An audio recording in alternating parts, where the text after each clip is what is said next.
Hey everybody, this is Brian Crescenti, news editor at Polygon.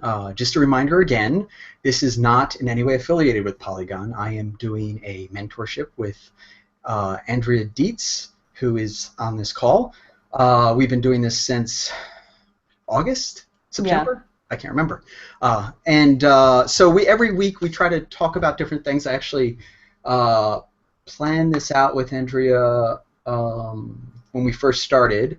And this week's topic is meant to be talking about socializing and not socializing, but dealing with the social aspect of being a journalist and a game journalist, and also the games beat.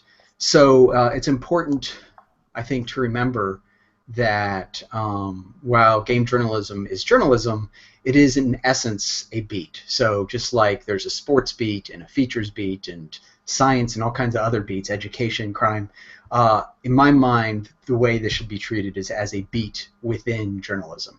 And just like any other beat, it has its own specific issues and things you have to think about that maybe you wouldn't have to think about in other beats.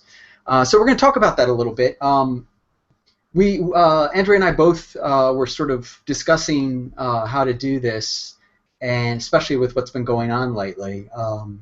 I was thinking of maybe not making this a public discussion because it is such a heated topic. But then she sent me this fantastic email, which had all these questions in it, and I thought, why not go through them publicly? So we're going to do that. But before we do that, Andrea, you and I spent yesterday going over your article, your news article.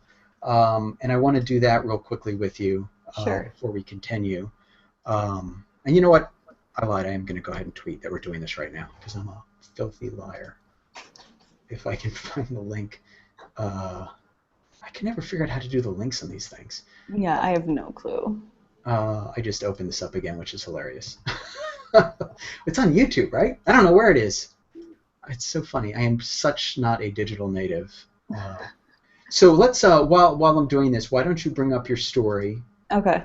And just, I know this, but just because, we might have some folks watching this, can you give me a quick summary of, what is the story that you're going to be covering in the story that will be published hopefully today?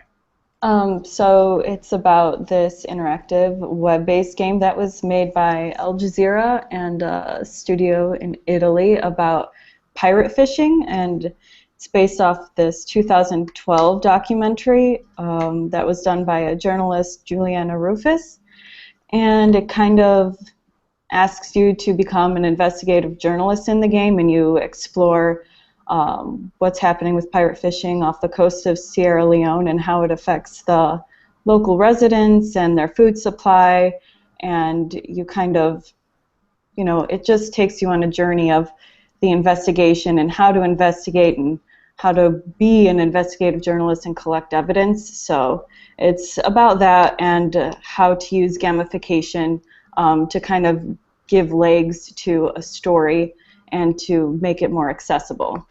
I gotcha. So and then we went through yesterday and looked at your rough draft, and then started doing some work on that. How has that been going? Where do you feel like you are now? I feel like it's in a better place now, but then as I was going through it, there's some like stylistic things or grammatical things that I still have questions on just because I'm unfamiliar with, the style guide that I should be using essentially, and I just found that as I was writing I was kind of making that up as I went along, so there were questions that arose from that, and also just like how much context or detail to provide about the game itself, because I added, I think, about 3 paragraphs or so, just small ones about it, but I wasn't sure if it's too much or not enough, so those were my main questions. Okay, and then you also had shared with me the quotes from your interview. Yeah. Okay, hold on one second. Let's see. I don't know if this image, or the link is going to work. I'm going to get 50 replies saying wrong link. That's okay. So let's go over. Let me find the article. I'm going to share this on our screen if I can find it, if you don't mind. No, go ahead. Right. So that would be This sort of. Tell me if this worked. Did that work? Are you looking at the? Yes, I can see it. Okay. All right. So let's look at this now. Okay. All right. So what we have up here is several basically examples of leads, and then you have.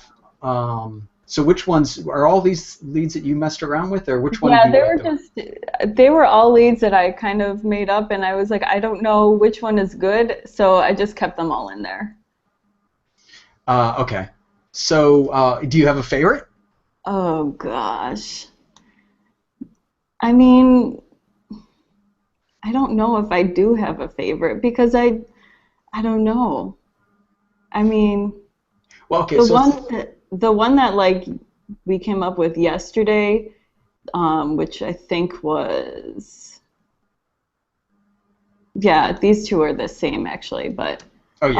Okay. um, so I think this one is probably the best one, but This one. it's hard for me to have perspective on it. Okay. Want to help solve crimes thousands of miles away? Play more games. I like that. I think you. So when you look at this, you want it to be punchy. Mm-hmm. I think the thing that might help with this is get rid of the unnecessary words first. So I don't think the fact that it's thousands of miles away, I don't know if that's like to me that's not overly interesting. It's not something Yeah, that's going to sell me on it, and I don't think it's necessary. So I would get rid of that. You know sure. what? I'll let you do it. I'm sorry. No, no, no, sorry, I just No, jumped you in go there. ahead. You go ahead. So, Okay. so want to help solve crimes, play more games. I think what you should do is what? How can you describe those crimes quickly without being specific? So, like in this case, we're talking about piracy, pirate fishing. Mm-hmm. Is it a international crime? Is it a Yeah, global crime? I would call it international. So you could say want to help, how about want to help Al Jazeera solve international crimes? Yeah. Like, would that work? Okay. Does that make sense? Yeah, that seems to make sense to me. Now, okay, so that's I like that. However, here's the other part. This is probably first, not last, but it's worth discussing. Is that accurate? Like, okay, so in the current iteration of the game, you're not really Mm-hmm. doing that, right? You're Right. going over, but the future idea behind this could be that you might help. Yeah. So how do we get that across in that first sentence instead of saying it's happening now? Um, I mean, I would say you would want to say one day, but like you're gonna have to tweak the sentence structure to get that across. So Yeah. uh, let's see. Okay, want to help solve help Al Jazeera solve. You have self trust. Al Jazeera solve international crimes? Question mark. Play more games. Uh, you could say one day you could by playing more games. This makes it a little less punchy, Okay. but way more accurate, Yes, that is which is important. important. Yeah. Okay. Um, So, wait, what did you just say? Sorry. okay, so want to help Al Jazeera solve international crimes? Mm-hmm. One day you can by playing games or something like that. Okay. I can tweak that too whenever. Okay, so maybe, or you could say maybe one day playing games will let you. Mm-hmm. You know, tinker with that. So get rid of the stuff above it because I think that Sure.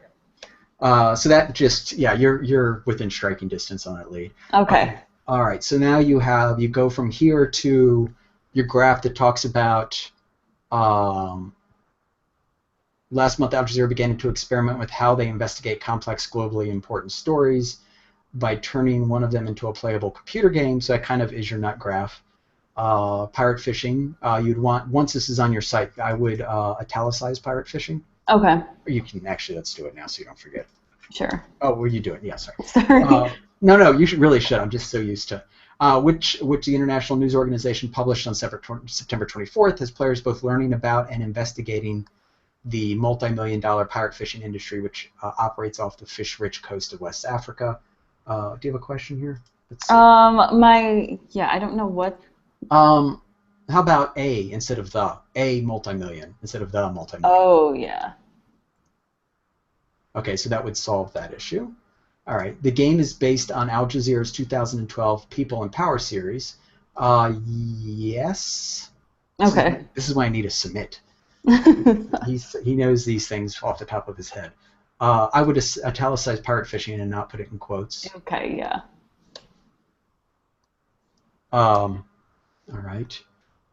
And then we go down here.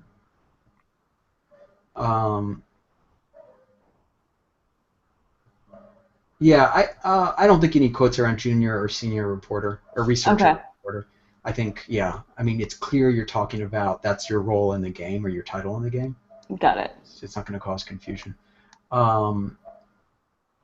Original. Oh, yeah. I would say broadcast because air makes it sound like they're doing what they don't often do anymore, which is literally sending it through the air. Broadcasting. Yeah. It's so weird, but it's like saying videoing something when you're not really videotaping something. All right. As you unravel the elements of the investigation and piece together who the actors are. Wait a second, this sounds weird. Yeah, I'm trying to find. Okay, wait. That sounds like the second half of a sentence for some reason. As you unravel the elements of the investigation and piece together who the actors are. So I would rework that because that's you have the sentence flipped. Yeah. So the presence of a journalist, specifically a journalist with evidence of a crime, entices individual. I can work on this paragraph because it's kind of a mess. Yeah, I think what you could do is shorten that first half, and that would help a lot. Okay, I'm just gonna highlight it for myself. Yeah, down to here. Okay. All right. Now, in the instance of the 2012 investigation, the pirate trawlers were confronted, fined by officials, and ultimately fled the waters of journeys taking fish. So beginning, middle, and resolution. The journey is right.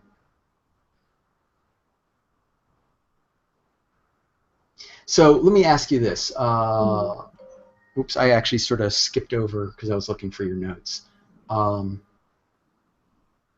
I'm looking for, we had talked last time about you adding a little bit more of the gameplay in here. So did you add that in here? I mean, I tried to, so the game is that you were following up on blah, blah, blah. So pretty much from, yeah, I tried to add it from the following each assignment to. So let me ask you this. Okay, so Sure. It's, let's see. Okay, let's go back. The game is divided in, collect badges. The game is divided into sections, each one beginning with an assignment.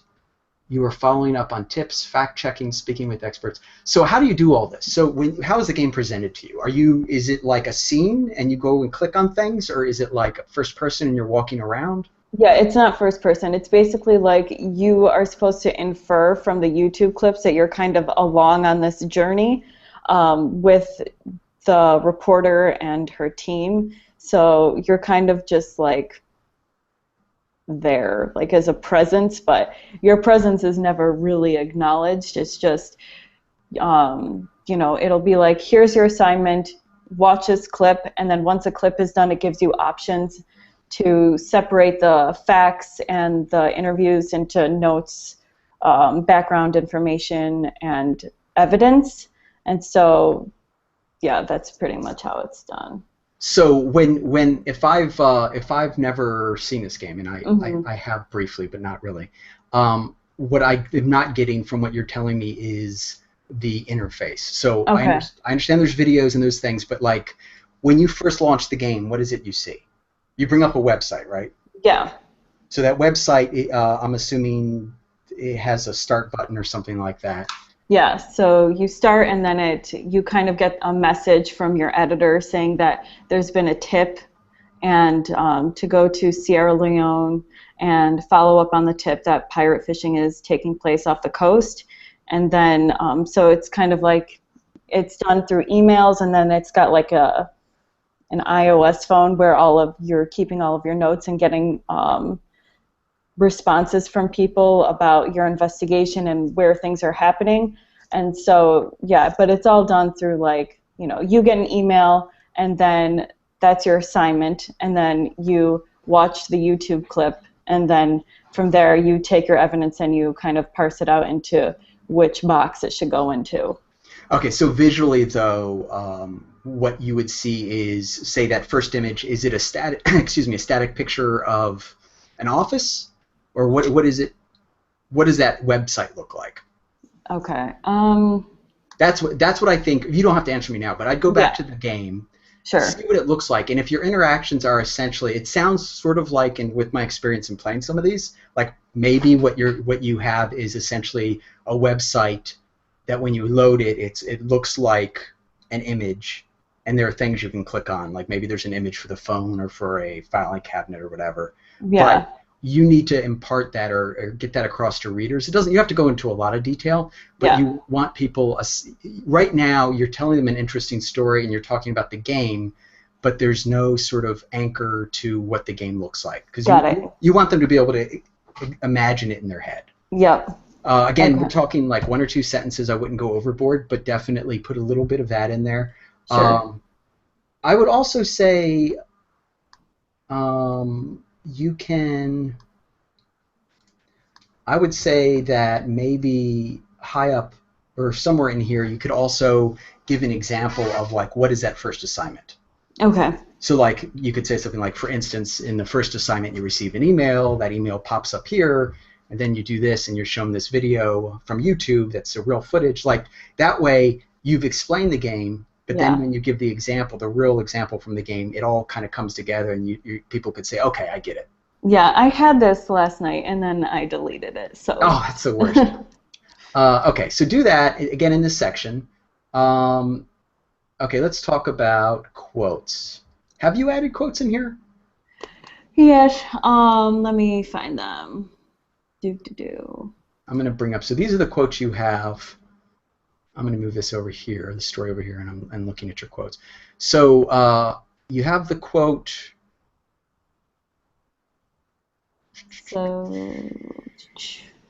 Okay, so you have these quotes here. Sorry, you can't see that. Let me flip back and forth.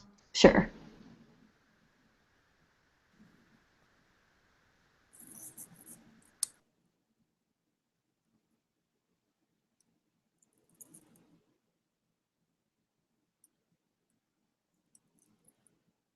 Hello. Hello again. Sorry. It's okay. I pressed the wrong button and I disappeared. Okay, so let me reshare this. That's what I get for flipping between all these things. Where is it? Screen share. Okay. All right, so you've got this quote, because that was one of the things we talked about originally, that you need more quotes. Okay, so so this quote, what you need to do is put attribution immediately. Mm-hmm.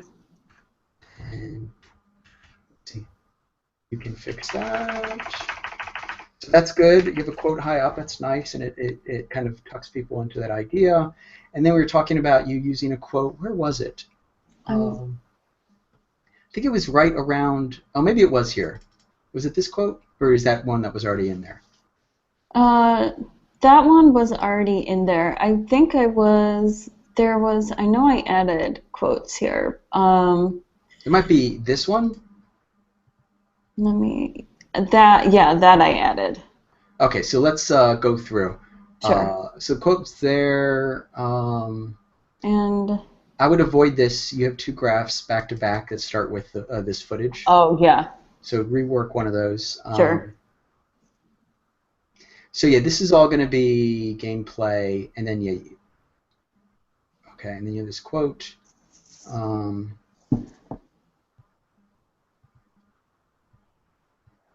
Okay, you need to have attribution in this one. Yeah. So I think you can get away with it, she said, because people aren't going to forget who's talking.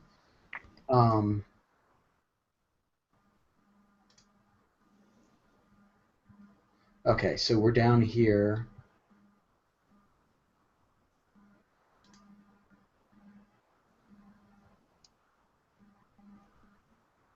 Yeah, so does she say this in any way?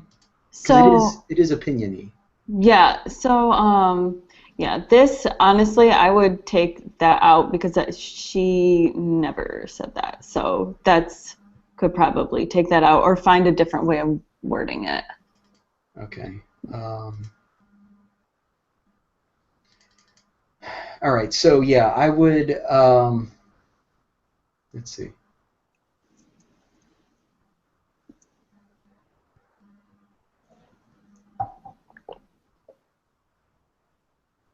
Yeah. So just rework this. Yeah.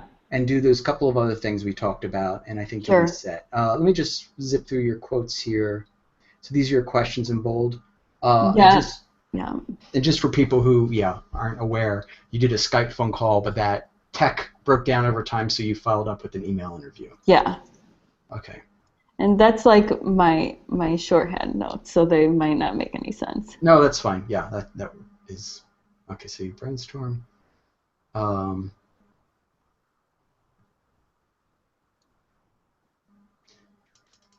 Do you have that quote in there? This process of building up evidence of a crime, that is really great.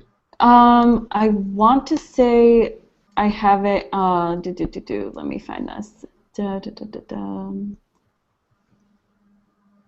I don't have that exact quote, but it's this one. It's like the process of investigative journalism, gathering evidence, distinguishing it between contextual knowledge, and putting the pieces together all lend themselves naturally to interactivity and gamification. But maybe we can just use the other thing. Well, you could. Where's the quote? I think you could go straight from that to her quote. You can leave both in there. That sort of sets it up, and that's a nice punchy quote. So I dropped that quote right after that. Sure. Let's see.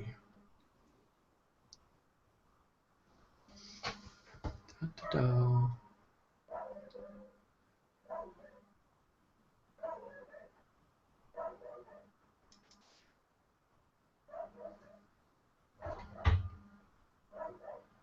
Okay, and you worked in this this thing right here about that's like high up, right, in your story? Yeah. Okay. Mm-hmm.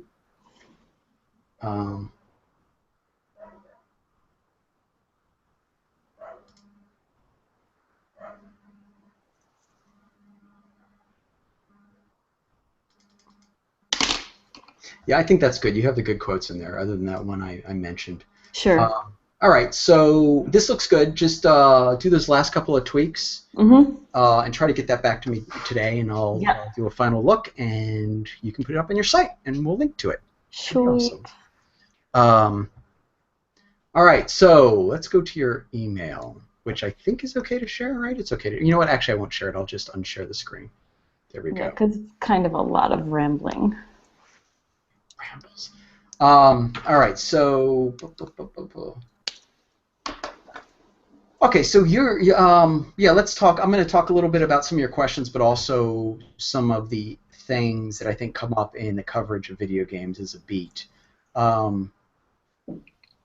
So first off, let's talk about social, and I think this goes for anything. And these are all bits of advice that I may or may not have followed over the years. Or to be more specific, I have definitely not followed at times over the years. So what I would say is always try when you're online, when you're on Twitter and all those things, to treat people the way you want to be treated, to be open to listening to people to a point. You know, if they get hostile or really obnoxious, I would say, nicely say, look, I think this is all we can talk about. I try not to block people. I actually went through my block list yesterday, and I had over 7 years, I think. I don't know how long I've been on Twitter, but however long I've been on Twitter, a while. I had 112 blocks, which actually isn't that bad. A lot of those were spam bots, which I do block. But I went through and I got rid of, maybe it was 117. I dropped it down to 100 by unblocking some folks. Some of which were like, I had Jenna Pitcher blocked. There's no way I blocked her because she and I worked together, and I wouldn't have blocked her. So I don't know how the hell that happened. So there probably were some mistakes in there as well. Anyway, in general, though, this is what I tell my son. Anything you say on Twitter or Facebook or any of those places, imagine you are standing on a stage at the world's biggest audience. I'm sorry, not audience. Sort of world biggest concert venue with a whole bunch of microphones, and that you're saying it, because that's what it is. And also that people are recording it, because I've tried. Actually, I don't think I actually have ever deleted, other than typos. I don't think I've actually ever deleted a tweet. I actually have to go back and check. Maybe the old stuff I deleted or it deletes. But I try to do that specifically to teach myself a lesson whenever I do something really stupid, because it's so painful that it reminds me to never be that idiotic on social media. I don't know if it works. I do still do stupid things, but I would just say it's super important. Twitter, like any other form of communication, can be used as a tool for reporting, but you have to use common sense. That means, especially with Twitter, there is often a lack of context, so whenever possible, especially if it makes sense, you should try to get verification on Twitter. If someone tweets, I am releasing Minecraft 2, and it's coming out August 3rd, make sure it hasn't been spoofed or something, but like the context, I don't know how much more context you would need to hit that story. Definitely want to reach out to them. Definitely want to ensure that it's not someone who stole their account, which is another big problem. But if someone says, I'm really mad and I'm going to quit, you shouldn't assume they mean they're really mad about this A thing and they're quitting the game industry. Like, that's where I'm talking about. Like, be super careful about that. So treat it as if it's not somebody talking directly to you in a conversation, because it isn't. Yeah. In terms of like gathering information. In terms of going out information from you, treat it exactly like it's a conversation you're having with the entire planet. So I know that's two-sided, but that's the best way to do it. Yeah. It is important to be on Twitter, both because it's important that you're accessible to your audience. While the audience is important in game journalism, I think that you always have to redefine what that means in terms of audience. So, and I said this, I think in the first talk we did, audience doesn't necessarily mean a group of people who are really passionate about this. Audience could mean a group of people who don't know anything about it. So always be open to listening to people from all walks of life when it comes to your coverage. And don't allow those voices to change the way you cover things, but do allow those voices to lead to your re-examining the steps you take in your job. So you shouldn't be, every time someone says something different, change your approach. But you absolutely, if people say, hey, this thing you're doing bothers me, you should be open to stepping back and saying, okay, should I maybe be doing this differently? That doesn't mean you have this whole conversation on Twitter, because frankly, having conversations on Twitter is ridiculous. It just doesn't work. It is designed to have people misunderstand you. Yeah. But it's super important that you're open to being willing to change and being willing to examine the choices you make and the publications choices that are made. So always keep that in mind. And Twitter's a great way for people to communicate those concerns. So Gamergate is, I think, an interesting and complex issue. I think you and I talked about this the other day, the process of basically having to define Gamergate for coverage, not to cover Gamergate, but to cover anything that may directly or intangibly be linked to that hashtag and that movement. It's very hard to define, as I think Polygon, and I'm tooting my own horn to some small degree because that was a very big group effort, but Polygon's description of it is very good. I really like it. It was written by basically everybody on staff in a discussion. But I think that if I had to boil it down, I would say it is many things to many people. It doesn't have any specific leadership.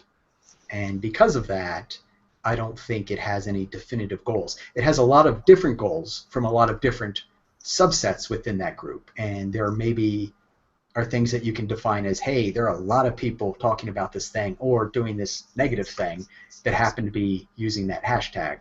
But I think it would be wrong to say, this is Gamersgate. It's this one thing. Just like you can't say, John Smith is the leader of Gamersgate, because there is no John Smith or Jane Smith or whatever. So you asked about how do you cover Gamersgate? Gamergate. I keep calling it Gamersgate. It's Gamergate. Interesting fact. Gamersgate is a service that has nothing to do with Gamergate. Gamergate is a word that means some sort of ant. So I'm going to be perpetually confused about the terminology. So the coverage of Gamergate is really interesting. It's like the coverage of anything that in either to a small degree or a large degree deals with journalism, because I don't think this difficulty arises from journalists not wanting to write about ethical quandaries or to discuss problems or cover issues. Is that innately journalists are trained that they're not part of the story. So when they become part of the story to some degree, that becomes problematic, not because, you know, there's some conspiracy, but because there's suddenly, it's like, you know, asking a robot to tell you what pi is. Their heads explode because they're not used to that. Like, how do you do that? There are in newspapers, not all newspapers, but many newspapers, a person called an ombudsman, or other roles, other titles, who specifically, that's all they deal with. And the reason that role exists is because A, it's important, but also because of this thing I'm talking about right now. How are you part of an organization, but also cover that organization? It's very tricky. And again, it's tricky not because there aren't people willing to do it and willing to do it ethically. It's because it's, you know, innately you're covering yourself. Mm-hmm. It'd be like me writing a story about why Brian sucks. I have an opinion on that, and it's that I don't suck. So I do think it's important that you cover it, and obviously it has to be covered. I think that some of the publications that haven't covered it or have covered it lightly, I'd like to think it's because they are wrestling with how to cover it. Mm-hmm.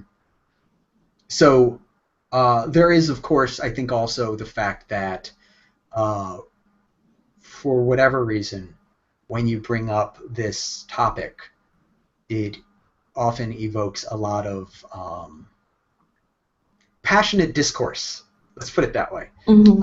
from both sides. Personally, I don't actually like to say that there's sides. I think it's silly and counterproductive. I think that there are sides, just like a 20-sided die has sides, but there's not sides like a coin has sides. Mm-hmm. So I don't like to think it's, you know, a yay or nay. I think it's like a bunch of things. And yes, those people are very passionate. As I've said before, the people who are passionate about journalism and ethics in journalism, that makes me so happy because I think that's very important. I don't like the idea, and I've never liked the idea of differentiating between journalism and blogging. In my mind, that's a question of semantics. It's my personal opinion. I think blogging is like, it's like saying the difference between a newspaper and a magazine, and not even that, but like it's just a different shape, you know, just because it's reverse cron, which is the original shape of a blog, and maybe one person writing it doesn't mean that it can't be journalism. So I think, you know, frankly for me, I think that's disingenuous on all sides. Like, you shouldn't make that distinction. But I know there are a lot of people who disagree with me on that. So yes, you have to cover it. Speaking in general, the career of a journalist is to often cover things that are going to make people mad at them, and that's just tough luck. Like, if you don't want to do that, don't be a journalist. Yeah. In video games, maybe you think, hey, I cover video games, so I shouldn't have to deal with this. But again, no. Like, your goal isn't, I mean, your role isn't to write about things only when it couldn't cause you some discomfort. Your goal is to cover this industry and this medium. It should be. I mean, I can't speak for everybody, but that's the way I feel. I covered crime for 10, 12 years, and I can tell you, I don't think there was a single story I wrote that didn't make me that didn't have multiple angles of discomfort for me.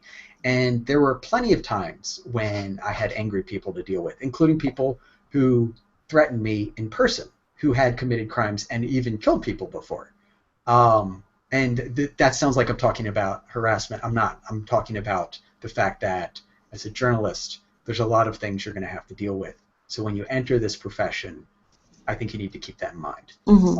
Since I accidentally just brought up harassment, I will say harassment is wrong. I don't care who's doing it. I don't care why they're doing it. You shouldn't harass people. You certainly shouldn't threaten their lives. It's disgusting and cowardly. And if your life is threatened, there is almost no wrong way to handle it. I guess the wrong way to handle it would be to do the exact same thing back. That would be terrible, and you shouldn't do that. But being afraid, calling the police, leaving your career, that's all sad that those things could happen, but none of them are like, oh, this person couldn't handle it. No, there's no wrong way to handle being threatened. So if that's what's happening to people, that's terrible, and the harassment needs to stop. Anyway, getting back onto the topic, though.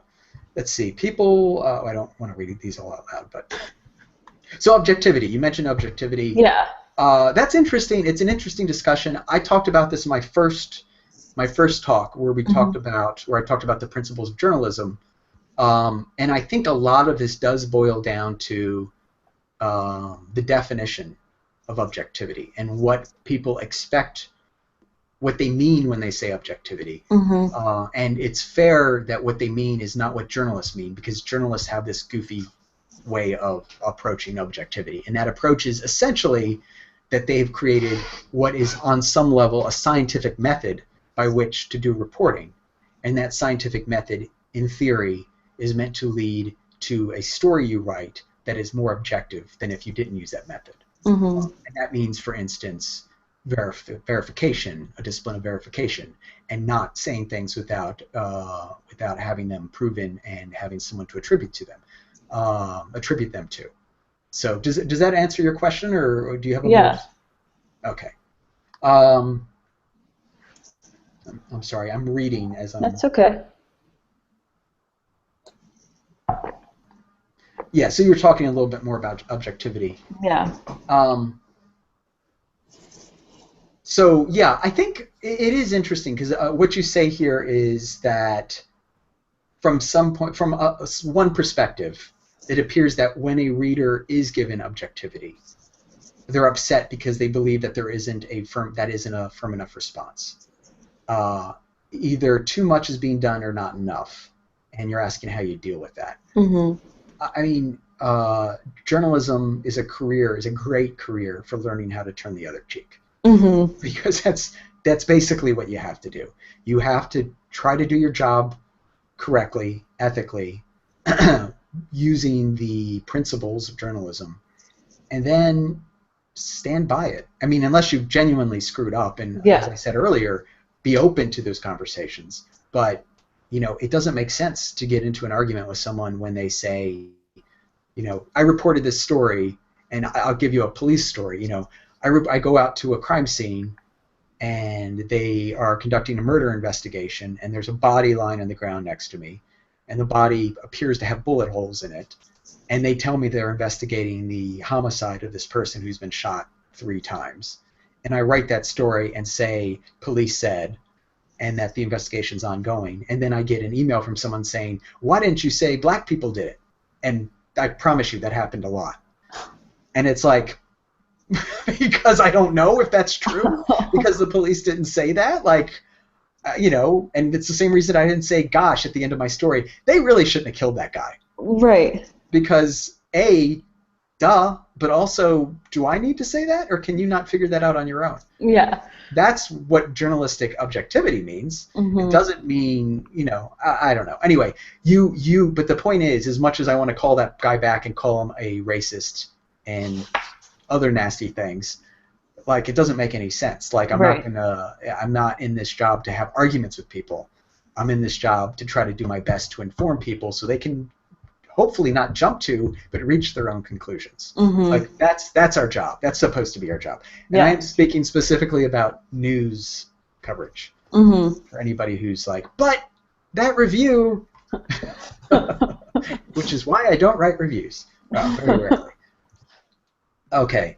So you ask about coverage and whether covering something lends it more credence. And that is a very good question, and it's something that is debated. But ultimately, I think your concern shouldn't be as much about lending something credence or not, but more about trying to even-handedly report what's going on. So if there is a group that is doing something, or is connected to something, or is asking for something, and it's noticeable and it's not just one person out there, hashtag Brian sucks. It's going to be my go-to example for this whole thing. There's one person out there, hashtag Brian sucks, marching around virtually, and maybe even in the real world with a little sign, like, so what? Right. Or Obama sucks, or whatever. It's just one person. If there is a movement, and Gamergate is absolutely, call it what you want, it's absolutely a movement. There are a lot of people involved in it, both on the side that use it and agree with different aspects of it, and the side that don't like it. There is something happening there. You can't not report on it because you're afraid you're going to legitimatize it. Like that would be doing exactly what people complain about when it comes to ethics. Right. Yeah. What you can do is try to be careful in how you report about it. Try to be careful about making assumptions in either or any direction, and make sure that you, at least the way I feel, that in covering it, that you are giving voice to the entirety of that story. And that's hard sometimes, but I think it's important. We're right now sort of dealing with this game developer group that seems to be in the process of creating a game called Hatred out of Finland. Nobody had a problem with, well, I shouldn't say that. I'm sure there are plenty of people that had a problem with posting that video. But there were a lot of sites that hit that video. My guess is that none of those sites for a second would agree with what is espoused in that video. But they saw that it was something that was important that needed to be discussed for whatever reason they felt that. And my point is, reporting on it didn't give it credence. Right. And maybe it did give it credence, but the reality is, there's value in doing that because you have to let people know. You can't whitewash the news. You can't, Lily sent it. I can't think of other examples. All right. Feel free to ask your own questions beyond the ones that you emailed to me. Okay. Yeah. Okay. So you bring up the issue of, and this is a very important issue, that there is, I think, and it sounds like maybe you think, a lack of understanding of what journalism is, or perhaps the work that goes into stories, and what journalists is expected to do in their role as a journalist. And that's very true. I think that's true for a lot of reasons. I think it's true because journalists, as I mentioned before, they're not like, their job is to specifically be a fly on the wall, not to be the thing that they're watching. And so they don't often talk about what they do, and they don't often cover themselves or cover their own industry.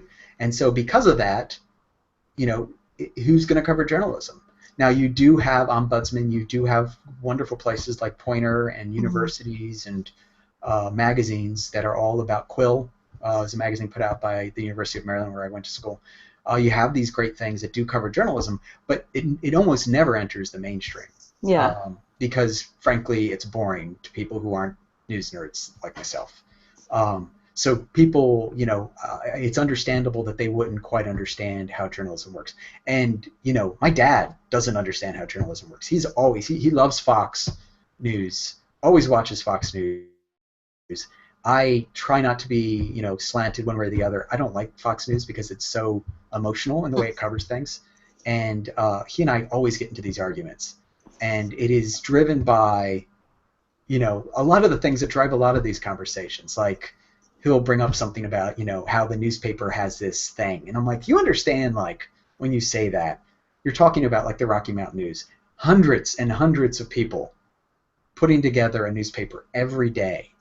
And the idea that those hundreds of people, many of which can't stand each other, would all get into a room and make a decision and then follow through on it it's ridiculous, not because of a lack of desire. It's ridiculous because they can't stand each other, and it would just take too much effort. Yeah. It's not going to happen. Yeah. That's the greatest defense against this idea that there's a journalism, like, cabal. We're all too lazy to cabal. I can't cabal. I was about to keep going with that, but I'm just...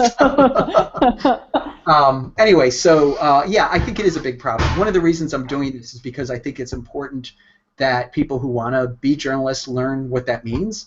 And one of the reasons I'm making it public is because, A, a lot of people ask, but also because I think maybe it'll help. Maybe people understand, like, when they're watching a story be put together, you know, you and I weren't like, okay, how can we put our leftist slant into the story you're working on? Mm-hmm. How can we make sure that it's a social, really, it's a story about socialism or anarchy and not about fish and video games.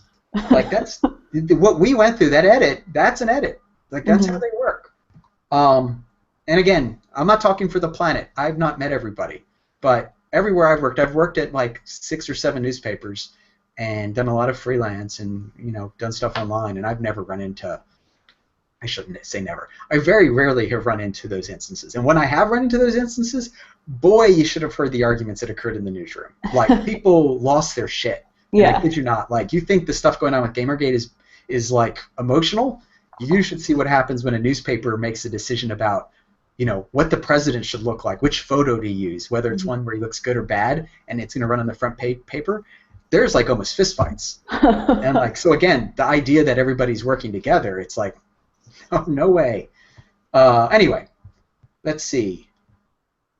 In one of the books that you assigned me, there was a story about, I think it was they did food reviews, and the woman who like was in charge of the food reviews or something for the paper like left the paper because she thought there was like she had trouble with the way that the paper was reporting on food reviews, and so she like stood up for it and like called them out on it. But I mean, yeah, I would feel like that is a far more likely scenario because people, I don't know, it's their livelihood, so they feel pretty strongly about the way that it's done and represented. But I just like that she felt so strongly about something like a food review, you know. Right. Well, and that's really what it gets down to. I mean, this is like everybody I've ever worked with, anybody I've had the privilege of being the editor of, editing them, I have always said, and I've always firmly believed that my role, my goal in any sort of training or help I give them is not to prepare them to be a good game journalist. It's to prepare them to be a good journalist. And if video games, God forbid, cease to exist tomorrow, they would all go find jobs as journalists and it wouldn't bat an eyelash because they know how to be journalists. It's just their beat that went away. And that kind of nicely gets back to what we started talking about. But like, it is a beat. It is not its own profession. It is journalism. Journalism is the profession. And within journalism, you can cover all kinds of things. You can be a food reviewer. You can cover the cotton industry. And I'm not making that up. People do that. You can cover higher education. You can cover all kinds of things. We happen to cover video games, but that doesn't mean that we're not journalists. And so, yeah, it's super important, and you're absolutely right. People have quit over the years. I don't know if I've ever worked at a paper where somebody's quit over a decision. I've certainly worked at papers where people have discussed it. Yeah. But, I mean, I can't even imagine, like, having a career in journalism, and as hard as it is to get jobs at newspapers, especially now, but even then, saying I quit because this paper is disreputable or they're doing something I disagree with. I mean, that is the most courageous thing you can do. That's crazy because, like, it's all well and good to have ethics. You can't eat ethics. You can't feed ethics to your children. Don't take that the wrong way. I'm not saying don't have ethics, screw ethics. I'm just saying ethics cost, and we should all have ethics. And I hope to God everybody who understands this understands every day when people have those battles that they don't see. And I promise you, there are gaming sites around the world probably right now, I would assume, having internal battles about this, having discussions, having heated debate. And every one of those heated debates and discussions could lead to someone quitting or being fired, and that's all being done because they care about this. It's just not out there because we don't cover ourselves. So, all right, so let's see.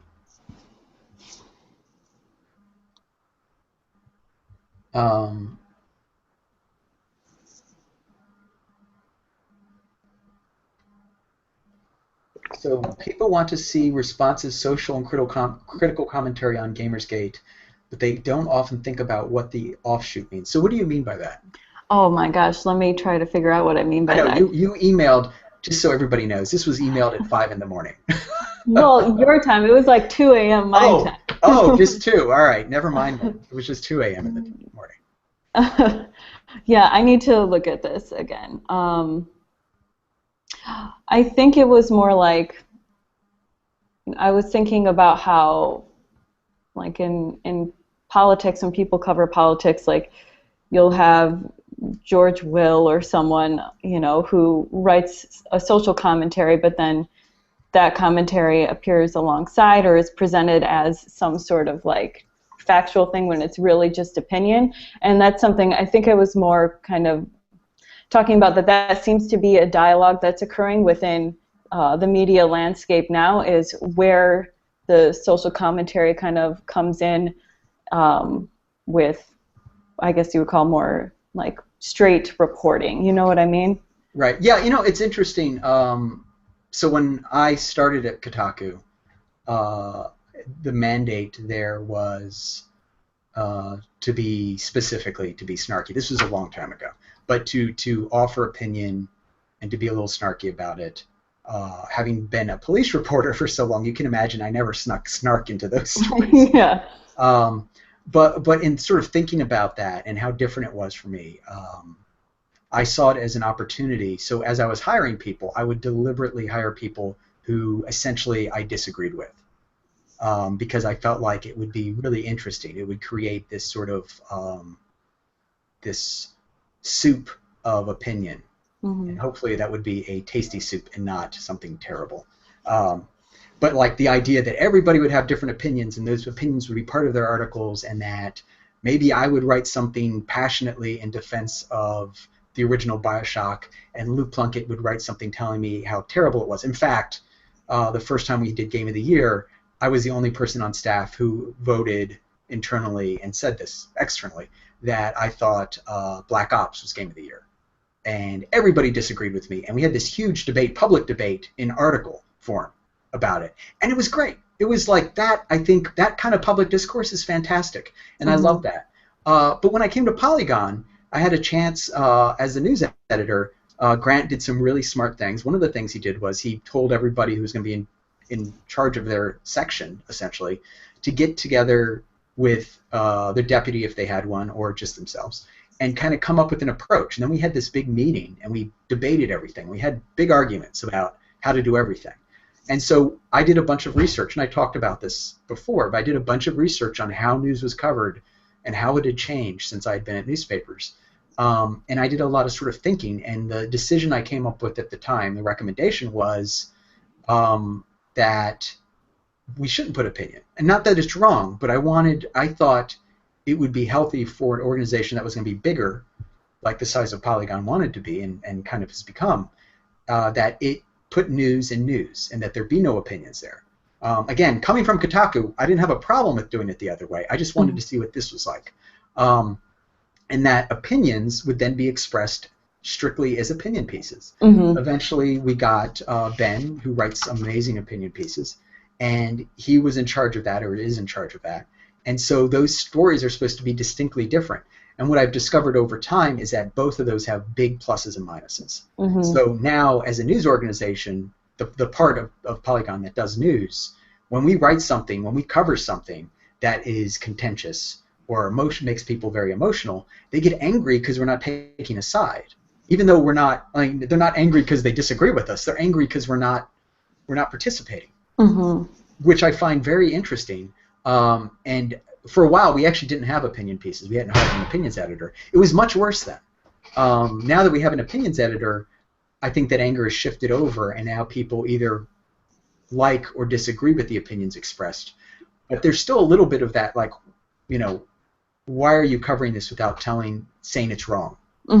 Hatred. Why are you writing about this video without saying it's duplicit? Like it's a terrible thing. I'm not saying that's my opinion. I'm just saying it's something that's contentious. Yeah. So I don't know. I mean, I kind of like the idea of going back to the roots of journalism, which is the idea in straight news of being someone who provides other people with the information they need to have a thoughtful discussion. And then the outcome one would hope is that that thoughtful discussion would take place elsewhere or in the opinions section. I'm sorry, I'm sorry, not the opinions section, the comment section. So the idea is, as a reporter, I'm going to go out and I'm going to talk to all these different people.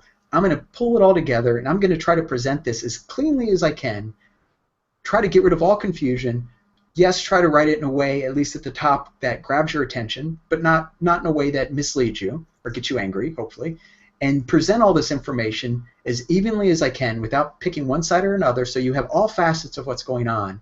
And then when you read it, you're like, okay, this guy's an asshole. Not me, but like this person A who said this thing is a total asshole. I disagree with all the things he said in the story. And person B is smart. Mm-hmm. That's great. Like, that's where it should, to me, that's the healthy way news should work. I don't think that always works. I think that because you're seeing a rise, or maybe it already has risen, of I've suddenly forgotten what it's called, of journalism of affirmation, where people are writing stories to an audience that they know the opinions of, and they're writing a story to appeal to them, so that audience sticks around. I think that's very bad for conversation, for discussion, and for journalism. And I'm very opposed to it. So maybe that's the problem. Maybe people want that. They want journalism of affirmation, and they want opinion and everything, so that they can very clearly say, I agree with this guy or I don't. But I think it's healthier and mentally healthier, and like makes you think more if you go the news approach and allow the audience to then have that discussion and cast stones. And yes, if as an organization you want to come out and say something, do that, but don't do it in a news story. Does that get to your question? Yeah, no, that absolutely does. Let's see. Let's continue down your random thoughts email. I don't know if there was like anything else. Oh, I've got it right here. Let's see.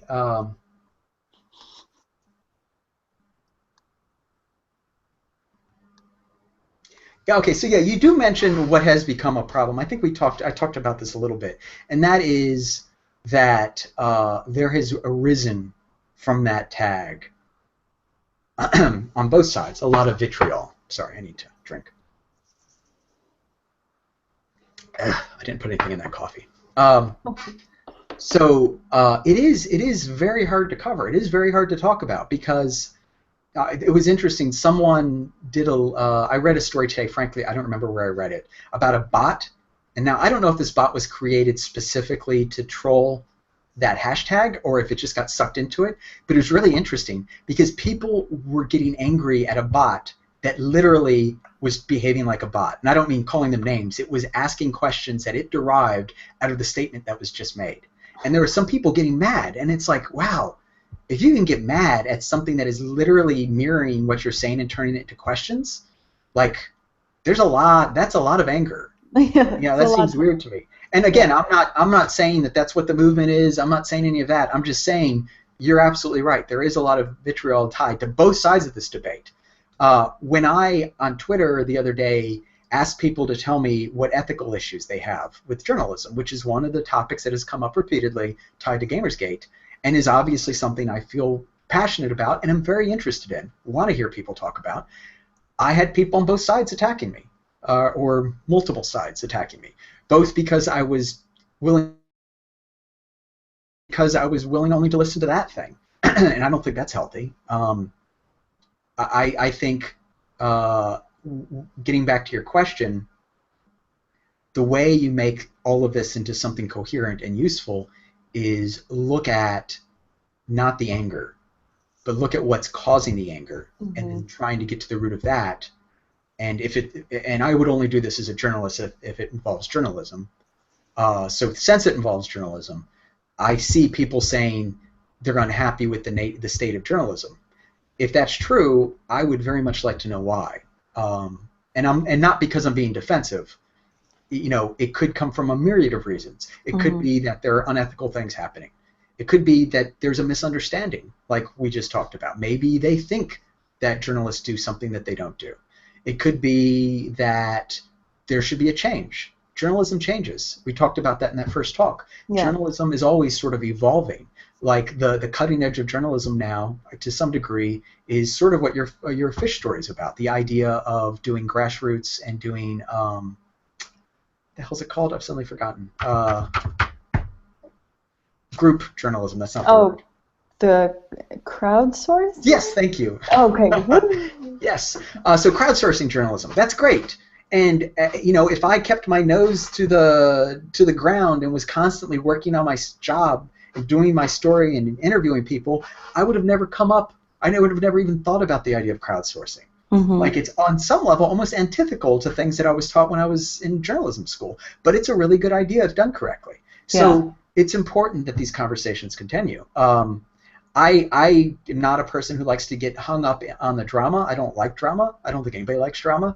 So what I'm doing is saying, okay, you guys continue doing whatever you're doing, but if you want to talk about ethics, I actually put a link to my website, and I'll point out I don't monetize my website in any way, so this was not some clever way for me to get page views. It was a clever way if 1 billion people responded for me to have a really big bill. I don't think that'll happen.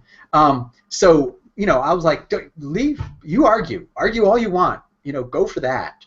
But if you want to talk about game journalism ethics, come to Subcathawin. By the way, it's a word my son invented. And just, you could talk a lot, but if you want, just come here and say, don't let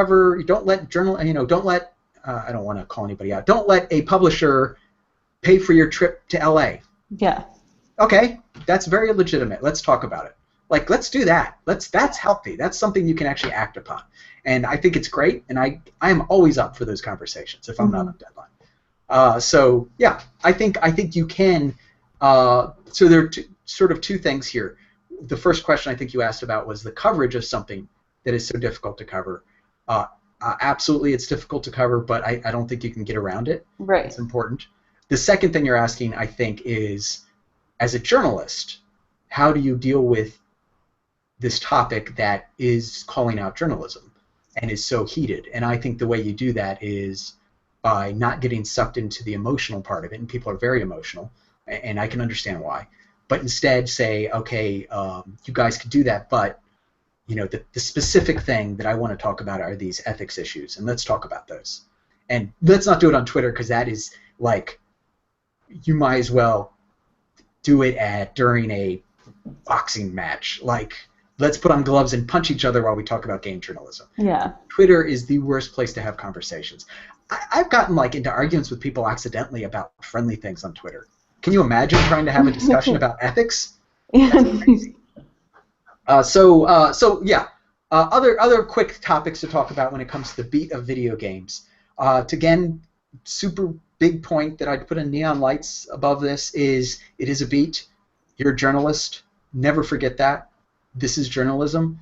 If you want to cover video games, that's fantastic. It is a wonderful thing to cover. You can cover, I say this all the time, it is the only beat, I think, one of the only beats that you can have where you cover everything from opera to surgeries to the military to education to entertainment to art. It is amazing. You can cover all kinds of things.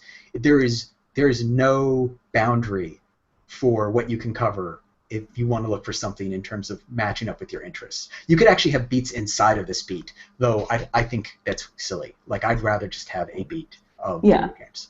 So that's the key point. The other couple of things, and this goes for everything, when you go to an event, go to the event to cover the thing, not to hang out with all the journalists. I'm not saying this to be mean to journalists.